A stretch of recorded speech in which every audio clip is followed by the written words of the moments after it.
जय हिंद दोस्तों। स्वागत है आपके अपने YouTube channel learn with RK में। दोस्तों, मौर्य काल से संबंधित महत्वपूर्ण प्रश्नों की सीरीज में 30 प्रश्नों का पार्ट 1 हम अपनी पिछली वीडियो में डिस्कस कर चुके थे और उसी क्रम में मौर्य काल पार्ट 2 जो कि 30 प्रश्नों का संकलन है, आज हम आपके लिए लेकर आए हैं, जो आपकी परीक्षा के लिए बहुत ही उपयोगी हैं। तो अगर आप हमारे चैनल पर नए हैं और हमारी पिछली वीडियो नहीं देखे हैं तो आप हमारे चैनल की प्लेलिस्ट में जाकर हमारी सारी पिछली वीडियो देख सकते हैं, जो कि हमने 30-30 प्रश्नों की बनाई हुई है और वो आपकी परीक्षा के लिए बहुत ही महत्वपूर्ण है। और वो सारे प्रश्न दोस्तों किसी न किसी परीक्षा में आए हुए हैं और निश्चित रूप से आपको सफलता दिलाएंगे। और ऐसे ही महत्वपूर्ण प्रश्नों के लिए आप हमारे चैनल को सब्सक्राइब जरूर कर लें दोस्तों। तो चलिए शुरू करते हैं आज की वीडियो। आज का हमारा पहला प्रश्न है, किस प्राचीन नगर के अवशेष कुम्हार स्थल से प्राप्त हुए हैं? वैशाली, पाटलिपुत्र, कपिलवस्तु या श्रावस्ती? तो इसका सही आंसर होगा पाटलिपुत्र, ऑप्शन बी सही होगा। अगला प्रश्न है, बुलंदी बाग कहाँ का प्राचीन स्थान था? तो वैशाली, पाटलिपुत्र, कपिलवस्तु या श्रावस्ती? तो सही आंसर इसका है पाटलिपुत्र, ऑप्शन बी इसका सही हो जाएगा। बुलंदी बाग पाटलिपुत्र का प्राचीन स्थान था। अगला प्रश्न है, किसने सहिष्णुता, उदारता और करुणा के त्रिविधि आधार पर राजधर्म की स्थापना की? ऑप्शन है अशोक, अकबर, रणजीत सिंह या शिवाजी? तो इसका सही आंसर होगा ऑप्शन ए अशोक। अगला है, अशोक ने बौद्ध होते हुए भी हिंदू धर्म में आस्था नहीं छोड़ी, इसका क्या प्रमाण है?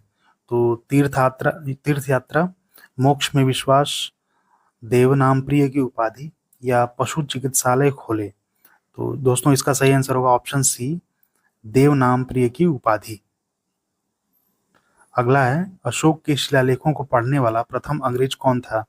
We Gordon Childe, James Prinsep, James Taylor या अलेक्जेंडर कनिंघम? तो इसका सही आंसर होगा option B, James Prinsep. James Prinsep इसका सही आंसर होगा। अशोक के शिलालेखों को पढ़ने वाला प्रथम अंग्रेज जेम्स प्रिंसेप ही थे। अगला है, केवल वह स्तंभ जिसमें अशोक ने स्वयं को मगध का सम्राट बताया है, तो मस्की का लघु स्तंभ, रुमिनदेही स्तंभ, भब्रू स्तंभ या क्वीन स्तंभ?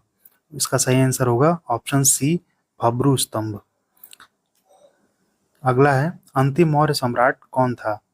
संप्रति, शतधन्वन, देववर्मन या बृहद्रथ? सही आंसर है ऑप्शन डी, बृहद्रथ। अंतिम मौर्य सम्राट बृहद्रथ थे। अगला है, उत्तराखंड में अशोक का एक शिलालेख कहाँ स्थित है? तो ऑप्शंस हैं धौली, कालसी, जौगढ़ या सोपारा? सही आंसर है ऑप्शन बी, कालसी। उत्तराखंड के कालसी में अशोक का एक शिलालेख स्थित है। प्राचीन भारत का वह कौन सा शासक था जिसने अपने जीवन के अंतिम दिनों में जैन धर्म अपनाया था? तो ऑप्शंस हैं समुद्रगुप्त, बिंदुसार, चंद्रगुप्त मौर्य या अशोक? तो इसका सही आंसर है चंद्रगुप्त मौर्य। चंद्रगुप्त मौर्य दोस्तों अपने जीवन के अंतिम दिनों में जैन धर्म अपना लिए थे। अगला है, कलिंग युद्ध का विजय तथा क्षत्रियों का वर्णन अशोक के किस शिलालेख में है? तो 8वें शिलालेख में, 10वें शिलालेख में, 11वें शिलालेख में या 13वें शिलालेख में? तो इसका सही आंसर होगा ऑप्शन डी, 13वें शिलालेख में। अगला है, प्रसिद्ध यूनानी राजदूत मेगस्थनीज किसके दरबार में भारत आए थे? तो ऑप्शंस हैं समुद्रगुप्त, बिंदुसार, चंद्रगुप्त मौर्य या अशोक? तो सही आंसर होगा इसका ऑप्शन सी, चंद्रगुप्त मौर्य। जो प्रसिद्ध यूनानी राजदूत मेगस्थनीज थे, ये चंद्रगुप्त मौर्य के दरबार में आए थे। चंद्रगुप्त मौर्य ने सेल्यूकस निकेटर को कब पराजित किया? तो ऑप्शंस हैं 311 ईसा पूर्व, 310 ईसा पूर्व, 307 ईसा पूर्व या 305 ईसा पूर्व? तो इसका सही आंसर होगा ऑप्शन डी, 305 ईसा पूर्व। अगला है, भारतीय लिखने की कला नहीं जानते, यह किसका कथन है? मेगस्थनीज, कौटिल्य, प्लिनी या प्लूटार्क? तो सही आंसर होगा ऑप्शन ए, मेगस्थनीज। मेगस्थनीज ने ही कहा था कि भारतीय लिखने की कला नहीं जानते। 14वां प्रश्न है, मौर्य काल में गुप्तचरों को क्या कहा जाता था? संस्था, संचारी, गूढ़ पुरुष या इनमें से कोई नहीं? तो ऑप्शन सी इसका सही होगा, गूढ़ पुरुष।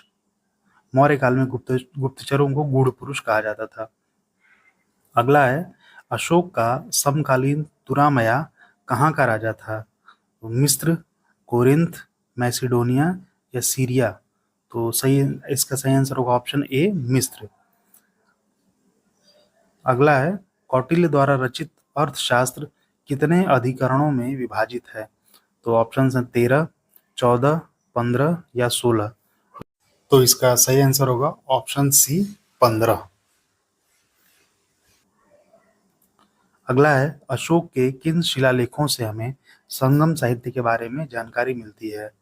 तो ऑप्शन हैं दूसरे और 13वें, चौथे और 12वें, पहले और 7वें या तीसरे और 13वें? तो इसका सही आंसर है दूसरे और 13वें। दूसरे और 13वें शिलालेखों से हमें संगम साहित्य के बारे में जानकारी मिलती है।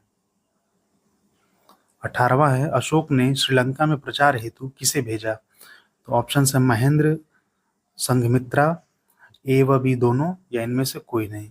तो इसका सही आंसर है दोस्तों ऑप्शन सी, ए व बी दोनों, क्योंकि अशोक ने श्रीलंका में प्रचार के लिए महेंद्र और संघमित्रा दोनों को भेजा था।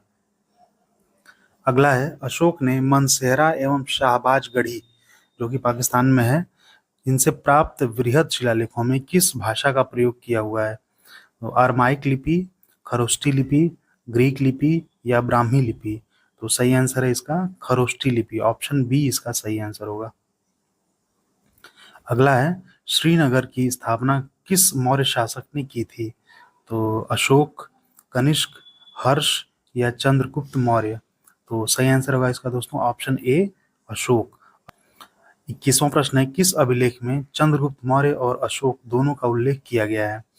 ऑप्शंस हैं गौतमी पुत्र सातकर्णी का नासिक अभिलेख, महाक्षत्रप रुद्रदामन का जूनागढ़ अभिलेख, अशोक का गिरनार अभिलेख या स्कंदगुप्त का जूनागढ़ अभिलेख? इसका सही आंसर होगा ऑप्शन बी, महाक्षत्रप रुद्रदामन का जूनागढ़ अभिलेख। ऑप्शन बी इसका सही आंसर होगा। अगला है, तटीय उड़ीसा का एक प्राचीन नाम क्या है जहां अशोक ने एक खूनी युद्ध लड़ा था? तो ऑप्शंस हैं कलिंग, उत्कल, मगध या अवंती? तो इसका सही आंसर होगा ऑप्शन ए, कलिंग। कलिंग में ही अशोक ने एक खूनी युद्ध लड़ा था। अगला है, निम्नलिखित में से कौन सा प्राचीन शहर मौर्य साम्राज्य की राजधानी था? तक्षशिला, उज्जैन, पाटलिपुत्र या मगध? सही आंसर होगा इसका ऑप्शन सी, पाटलिपुत्र। पुष्यमित्र शुंग द्वारा मारे जाने वाला अंतिम मौर्य शासक कौन था?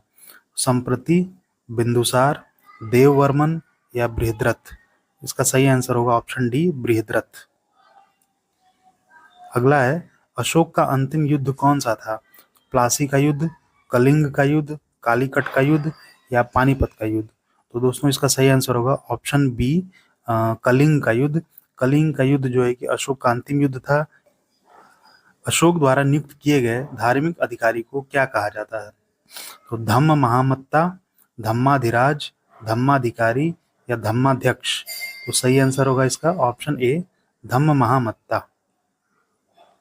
अगला है, कलिंग युद्ध किस वर्ष लड़ा गया था? 265 ईसा पूर्व, 261 ईसा पूर्व, 235 ईसा पूर्व या 238 ईसा पूर्व? तो सही आंसर होगा ऑप्शन बी, 261 ईसा पूर्व। 261 ईसा पूर्व में कलिंग युद्ध लड़ा गया था।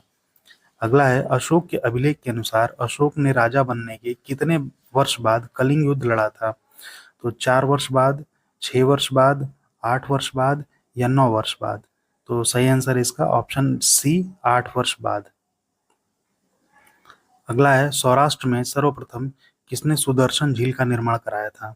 तो ऑप्शन हैं चंद्रगुप्त मौर्य, बिंदुसार, अशोक या समुद्रगुप्त? तो इसका सही आंसर होगा ऑप्शन ए, चंद्रगुप्त मौर्य। और आज का हमारा आखिरी प्रश्न दोस्तों, अशोक ने किस बौद्ध भिक्षु से प्रभावित होकर बौद्ध धर्म अपनाया था? तो ऑप्शन हैं विष्णुगुप्त, उपगुप्त, ब्रह्मगुप्त या बृहद्रथ? तो सही आंसर इसका होगा ऑप्शन बी, उपगुप्त। अशोक ने उपगुप्त से प्रभावित होकर बौद्ध धर्म अपनाया था। और दोस्तों आज का हमारा प्रश्न है जो कि आपके लिए है, आप इस प्रश्न का उत्तर हमारे कमेंट बॉक्स में लिखकर जरूर बताइएगा। अब प्रश्न है कि मौर्य राजाओं में कौन जनता से संपर्क और संवाद किया करता था। ये सारे प्रश्न दोस्तों बहुत ही महत्वपूर्ण हैं और आप इन सारे प्रश्नों को पढ़कर अपने परीक्षा में निश्चित रूप से सफलता प्राप्त कर सकते हैं। तो दोस्तों, अगर हमारी वीडियो आपको पसंद आए तो हमारी वीडियो को लाइक करें, शेयर करें और हमारे चैनल को सब्सक्राइब करें दोस्तों। Thanks for watching.